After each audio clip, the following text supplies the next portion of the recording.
am now officially in the 6th week of Electroculture. I had to redo part of this video just because it was just being stupid. So the beginning portions of this video, all I was pretty much saying is we're in the 6th week now of the Electroculture garden, and some things may be a little different as far as I was taking some observations of the corn.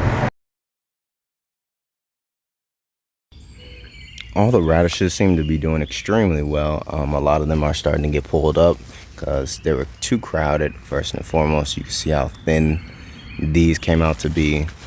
A lot of the second batch that was planted in this strip here, super thin, didn't get much production out of it.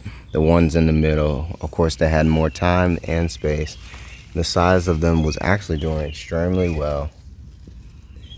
My neighbor says he likes it, so I'm enjoying that. So he's picking this as he wants to eat it. I don't mind. This was all planted for him anyways.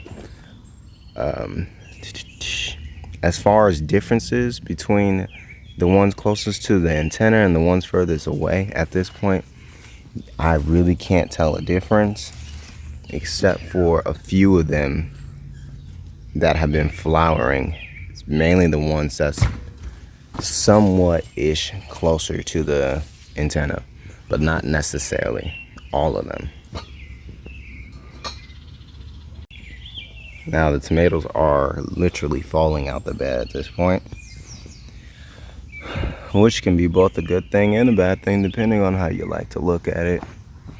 On the west end of the garden, of course, like I showed you last time, we got the...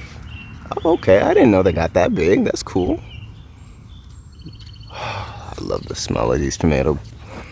Oh, and there's the antenna for this side, in case I haven't showed it on that end. Coming over here as well, we do see it flowering. Looking for fruit on it though, because I remember last week when I showed y'all, it was fruiting, but it was fruiting in the middle of the bed. So far, I do not see... wait a minute. Down right there. So it is fruiting. Yep. Some decent sized fruits, nevertheless. So, starting to catch up with the rest of the bed. Since this is extremely crowded, the smaller plants that haven't been doing so well, or that is being completely crowded out, I'm gonna have to transplant them into another bed or just completely thin them out, aka just pulling them out and just, you know, pull and drop right back onto the soil so they can break down, provide nutrients back again. Of course, it'd be a waste just to do that, but when I have limited space and options, that's just what I'm forced to do here. The tomatoes would be placed between these carrots and the corn in that patch over there. It was just nothing but amaranth coming up, which is an unwanted weed for me, an unwanted plant. Because by definition, a weed is just an unwanted plant or undesired plant in an area. So all this amaranth here. Oh, and something I really wanted to point out this time during the Electroculture video, but we'll get to that in a moment. Something really important. Moving on to the strawberry bed. Now here's the beautiful thing. Of course, they're sending out their shoots still, and it's still providing the fruit. So I know now for sure that I have an ever-bearing plant, because it's July at this point and they're still producing flowers, still producing fruit. If you guys have been watching long enough, you're noticing that it's starting to, the plants are starting to encroach over into this corner, exactly what I wanted it to do. So it's doing its job, sending out its runners, its daughters, filling in this area really well and producing fruit. So now that I'm looking at it, I have to get to it. That is nice. That's a nice size fruit. Inch and a half. Yeah, this is about an inch and a half as well. I'm using the bottom of my thumb to the top. I I've already measured my thumb several times, so just have a quick reference guide in case I needed a measuring device out here. But yep, coming over to the corn. Now here is a great topic of discussion for today, is the corn. As you can see, most of it has thrown out its tassels. The corn is starting to emerge and come to fruition at this point. We can see, if we back up, actually, you see that height change? From there all the way on over, we do have that one individual that's, woo, you know, but for the rest of it, it is, you can see, just on a decline like that. Now, I want to point this out simply because at first you may just equate that to electroculture, but I'm going to back up even further to show you something which I did speak about before. Now, it is like 8 o'clock. So look at the orientation of where the sun is coming from. That direction. The sun is actually right there. And it's going to traverse into the sky. It's going to end up somewhere between the roofs of those houses. So the first part to get the first area to get sunlight, it's going to be that corn like I explained before, and it's going to move that way until it reaches till about right here, until like maybe noon, 1, 2, when it's right around here in the sky. And then that's when that area is no longer shaded out simply because of that tree that's in the way. So at first you may think electroculture is everything to do with why that corn is super tall at the moment that it is, but sunlight is one factor. So I did consider that, and now having a way to show you guys that it's been a major factor as far as how many hours that's been getting versus the west end, because that's not going to get touched until maybe an hour or so after the first leaf of that gets hit. Also, I don't think it's right to show you just what's going on in the electroculture garden without also showing what's going on in the home garden as well. This is my mother's corn. All of it is even, all of it is tall as shit too. And it is raised up on a raised bed that's no more than 6 inches. These things are legitimate giants. These are outgrowing what I got over in my electroculture garden. And there's no stake here, there's no antenna.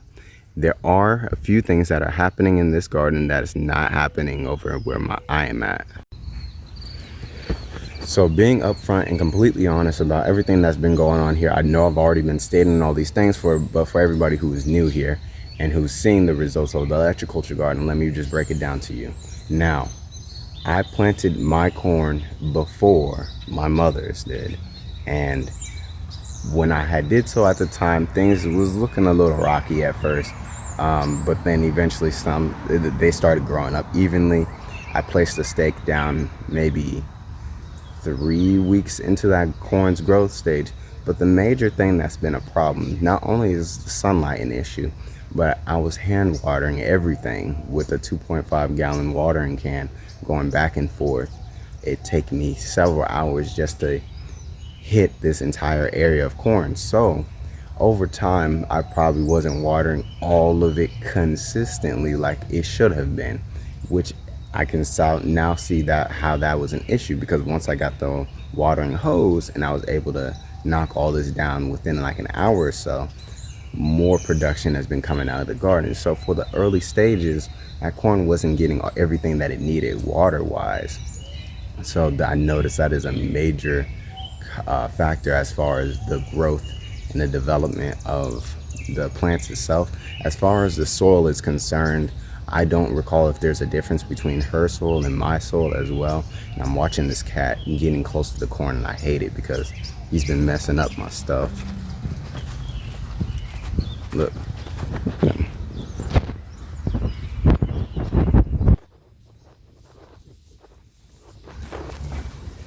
Be the same cat every time too.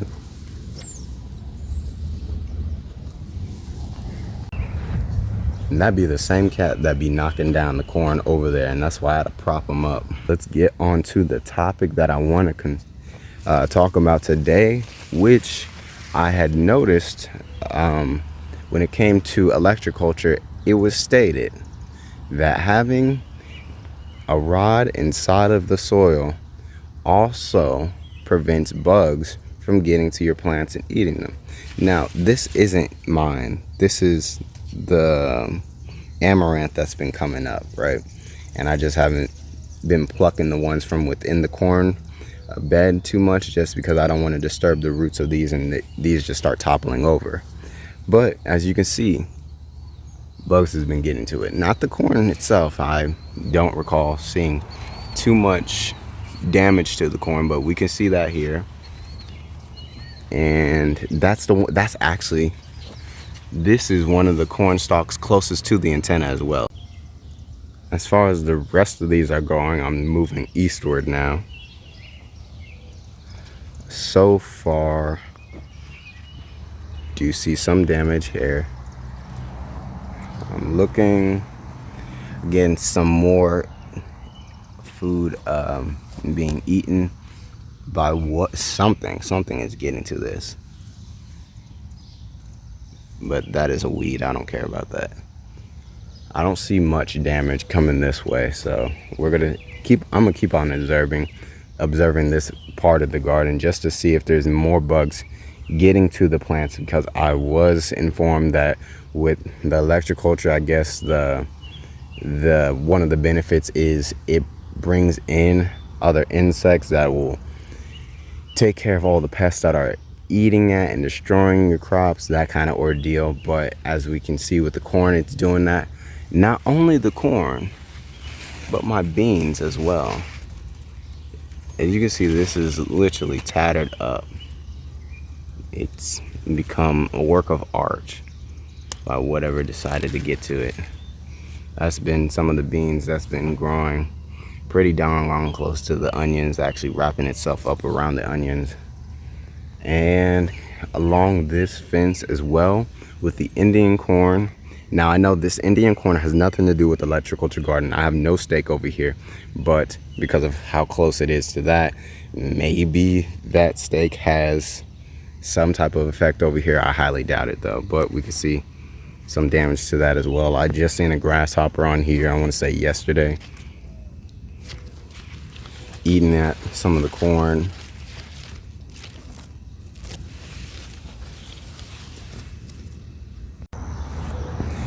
So it would be nice to know for anybody else who is doing any of this electroculture gardening stuff to let me know if you're having any issues when it came to bugs still getting at your crops even after you put the antenna into the ground. Have you seen a major difference where it's been backing off?